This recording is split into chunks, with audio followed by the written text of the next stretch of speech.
Hello guys, என் பேர் Loki. Welcome back. இன்றைக்கி நம்ம பார்க்க போகிறது டீலிங் வித் மிக்கடோனா சிஸ்டர்ஸ் இஸ் அ ப்ரீஸோட எபிசோடு 10ஓட எக்ஸ்ப்ளனேஷன் தான்.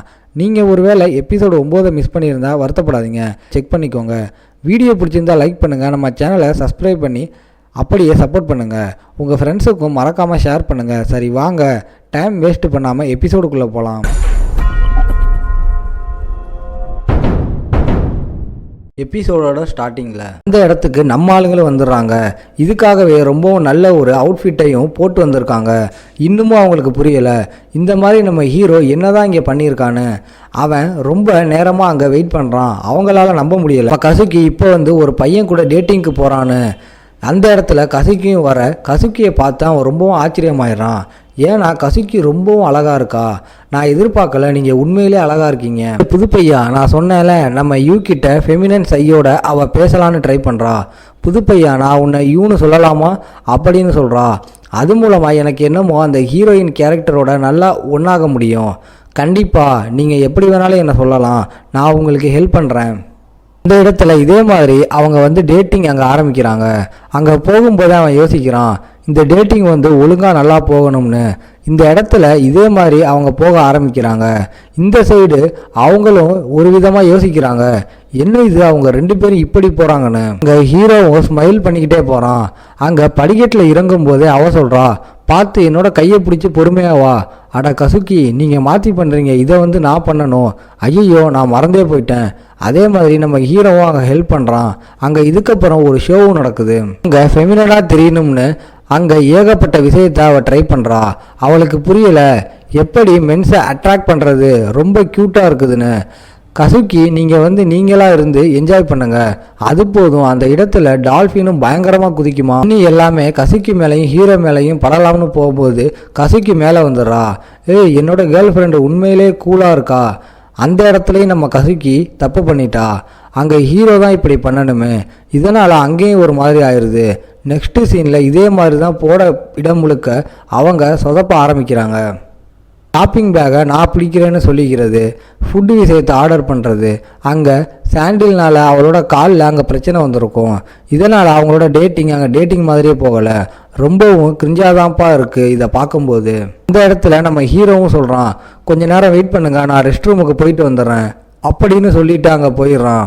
அங்கே அவள் யோசிக்கிறா, நான் அவனை டேட்டிங்க்கு கூப்பிட்டுட்டு தப்பு பண்ணிட்டேனா. ஏன்னா அவன் வரும்போது ரொம்ப ஆர்வமாக வந்தான், இது பண்ணலாம்னு. ஆனால் டிசப்பாயின்மெண்ட்டாக நான் அவனுக்கு அமைஞ்சிட்டேன். அங்கே இப்படி யோசிக்கும்போது அந்த ப்ரொடக்ஷன் கம்பெனியிலேருந்து ஒரு பர்சன் நீங்கள் ரொம்ப அழகாக இருக்கீங்க, நீங்கள் எதுக்கு ஒரு மாடலாக இருக்கக்கூடாது அப்படின்னு அவர் கேட்குறாரு. அங்கே நம்ம கசுக்கிக்கும் புரியுது, நல்ல வேலை இவன் கண்டுபிடிக்கலன்னு நினைக்கிறேன். ஆமாம், இந்த டைமில் நம்ம ஹீரோ இல்லைன்னு அங்கே கவலைப்படுறா. இதை வச்சு ஏதாச்சும் பண்ணியிருப்பான்ல, முடியாதுன்னு அவ சொல்கிறா. இதெல்லாம் அவர் கேட்குற மாதிரியே இல்லையே, இங்கே வந்தே ஆகணும் அப்படின்னு வற்புறுத்துற. இப்படி பண்ணும்போது நடுவில் நம்ம ஹீரோ தடுக்கிறான். இந்த மாதிரி நீங்கள் கொஞ்சம் தள்ளி இருக்கீங்களா, நாங்கள் ரெண்டு பேரும் டேட்டிங் பண்ணுறோம், அதனால் நீங்கள் எங்களை விட்டுருங்க அப்படின்னு சொல்லிட்டு போகிறான். இருந்தாலும் அவர் விடாமல் பேசிக்கிட்டே இருக்காரு. ஒரு கட்டத்தில் அங்கே நிறையவே தப்பாகவும் அவன் சொல்கிறான். அங்கே கசுகிக்கும் ரொம்ப கடுப்பாகுது, எப்படியாச்சும் துரத்தணும்னு சொல்லி தான் அங்கே சொல்கிறா. விடாமல் அவங்க வேணும், அவங்க பர்ஃபார்மன்ஸராக இருந்தால் நல்லாயிருக்கும், நல்ல மாடலாக அவங்க அமைவாங்க இப்படின்லாம் அவன் சொல்கிறானா. ஒரு கட்டத்தில் நம்ம ஹீரோவே தெரியாது இந்த மாதிரி நானும் அவங்களும் மேரேஜ் பண்ணிக்க போகிறோம். இதை கேட்ட அவங்க ரெண்டு பேருமே ஷாக் ஆகுறாங்க. அந்த பையனும் கேட்குறான், உன்னை பார்க்கும்போது அந்தளவுக்கு பெருசாக வளர்ந்த மாதிரி தெரியலை, நீயே ஒரு சின்ன பையன் மாதிரி தானே இருக்க. சொல்கிறது என்ன உங்களுக்கு சீரியஸாக தெரிலையா? நான் உண்மையிலே சீரியஸாக தான் சொல்கிறேன் இந்த விஷயத்த. அதனால் எங்களோட நல்ல டைமிங்கை, அதாவது நாங்கள் டேட்டிங்கை என்ஜாய் பண்ணிக்கிட்டு இருக்கோம், இதை கெடுக்காதீங்க தயவு செஞ்சு. சரி, இப்போ நீங்கள் ஜாலியாக இருங்கப்பா, நான் போகிறேன் அப்படின்னு அவர் போகிறாரு. அந்த சைடு எல்லாருமே அதை பார்த்து சொல்கிறாங்க, பார்த்தீங்களா இந்த பையன் ப்ரப்போஸ் பண்ணிட்டான். இவன் சொல்கிறான், கசுக்கி என்னை மன்னிச்சிருங்க, அவனை துரத்தணும்னு சொல்லி நிறையவே சொல்கிற மாதிரி ஆயிடுச்சு, எல்லாத்தையுமே மறந்துடுங்க, நம்ம முன்னேறி போகலாம். இதே மாதிரி அவங்க போகிறாங்க. முன்னாடியே அவங்களும் ஃபாலோ பண்ணிக்கிட்டே வராங்க. போகும்போது எல்லாருமே ரொம்ப அழகாக இருக்காங்கன்னு சொல்கிறாங்க. நம்ம யூவை அவங்க பாய் ஃப்ரெண்டாக நினைக்கல, நம்ம கசுக்கியோட தம்பி அப்படின்னு தான் நினைக்கிறாங்களே. அந்த இடத்துல இதை கேட்ட உடனே நம்ம ஹீரோ வந்து கையை நல்லா பிடிச்சிக்கிறான். இது ஒரு டேட்டில் அவளுக்கும் நல்லா ஃபீல் ஆகணும், இதனால் இப்படி பண்ண அவளோட முகமே ஒரு மாதிரி ஆயிடுது. டேட்டுக்கு போகும்போது பொண்ணோட கையை பிடிக்கும்போது அவங்களுக்கு இப்படித்தான் ஃபீல் ஆகுமா? நல்லா கசுக்கி அங்கே பிடிக்க அவனுக்கு ஒரு மாதிரி ஆயிடுது. எனக்கு நல்லாவே புரியுது, அவங்களுக்கும் விருப்பம் இருக்குது இதில். இதே மாதிரி போவாங்களா? இதை பார்க்கும்போது பின்னாடி அவங்களுக்கு வயிறு எரியுது. நெக்ஸ்ட்டாக ஒரு படத்துக்கு தான் இவங்க போகலாம்னு டிசைட் பண்ணுறாங்க. அதுவும் ஒரு ரொமான்ஸ் படம் தான். அந்த படத்தில் ஹீரோயின் ரோலை பண்ணவங்களும் நம்ம கசுகிக்கு ஒரு சீனியராக இருந்தவங்க தான். அவங்களும் மோஸ்ட்லி மேல் ரோலை தான் பண்ணுவாங்க. இப்போ தான் அவங்க ஃபீமேல் ரோலே பண்ணாங்க. அந்த இடத்துல அவங்க பண்ணுற விஷயம் அது வந்து அவ்வளோக்கும் பர்ஃபெக்டாக இருக்காது. இதுவே மேல் லீடுனா சொன்னால் அதெல்லாம் அவங்க பயங்கரமாக பண்ணுவாங்களாம். வெளியிலையும் எல்லாருமே அந்த ஃபீமேல் லீடை பற்றி தான் தப்பாக பேசுகிறாங்க.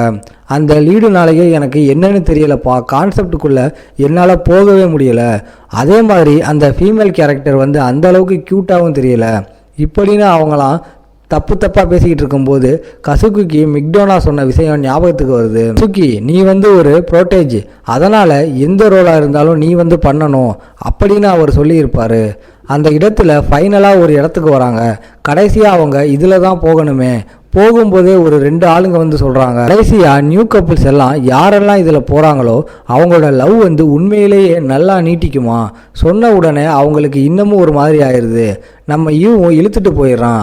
அங்கே என்ன நம்பிக்கைன்னு தெரியல. இதில் போன உடனே கசுக்கியும் யோசிக்கிறா, சுத்தமாக யோசிக்கலை. யூ, நீ எனக்காக இவ்வளோ விஷயத்த பிளான் பண்ணி நீ பண்ணியிருக்க. அதே டைமில் உனக்கு வந்து தெரியுமா, எனக்கு சின்ன வயசில் இருந்து என்னோட முடியை ஷார்ட்டாக வச்சுக்கிறது பிடிக்கும். அதே மாதிரி தான் ஸ்கர்ட் கம்பேர் பண்ணால் ஃபேண்ட்டு அதுதான் கம்ஃபர்டபுளாக இருக்கும். அதனாலேயே மற்றவங்களை விட நான் டிஃப்ரெண்ட்டாக இருந்தேன். மற்றவங்களும் என்னை ஒரு மாதிரியும் பார்க்கல. நான் 6 வயசுலேயே நான் பெரிய அளவில் ஒரு ஆக்டராகவும் மாறினேன். அப்பத்திலிருந்து நான் வந்து இது வரைக்கும் ஃபெயிலே ஆனதில்லை. ஆனால் ஒரு நாள் அப்பா அவர் வந்து சொன்னார், நீ வந்து ஃபீமேல் லீடையும் பண்ணணும், ப்ரோட்டேஜியாக உன்னால் எல்லாத்தையுமே பண்ண முடியும் அப்படின்னு சொல்லியிருப்பார். அதனால் இந்த மாதிரி ஒரு இதில் நான் நடிக்கிற மாதிரி ஆயிடுச்சு. எனக்கு தெரியல இந்த மாதிரி என்னால் இதை கரெக்டாக பண்ண முடியுமான்னு. நான் ஒன்ஸ் ஃபெயில் ஆகிட்டா எனக்கு கிடைச்ச அந்த ஆடியன்ஸ் அவங்க வந்து போயிடுவாங்களா அப்படின்னு ஒரு பயமும் எனக்கு இருக்குது. நான் ஃபெயில் ஆகிறதுக்கான ரிஸ்க் எடுக்கிறதுனாலேயே இதை பண்ண வேணாம் அப்படின்னு நான் சொல்கிறவ. அவங்கக்கிட்ட இப்படி நான் யோசிச்சிருப்பேன். அந்த இடத்துல நம்ம யூ பார்த்தா பயங்கரமாக ஷாக் ஆகிடுறான். ஏன்னா நம்ம யூவுக்கு ஹைட்னா ரொம்ப பயம். அதனால தான் உடம்பு இப்படி ஷேக் ஆகுது. உனக்கு என்ன ஹைட்னா பயமா என்ன? ஹைட்னா எனக்கு அந்தளவுக்கு பயம் இல்லை, ஆனால் இது என்ன இவ்வளோ ஹைட்டாக இருக்குது. இதோட இந்த எபிசோட் முடியுது. உங்களை நான் அடுத்த எபிசோடில் பார்க்குறேன். இந்த வீடியோ பிடிச்சிருந்தா மறக்காமல் லைக், ஷேர் அண்ட் சப்ஸ்கிரைப் பண்ணிடுங்க.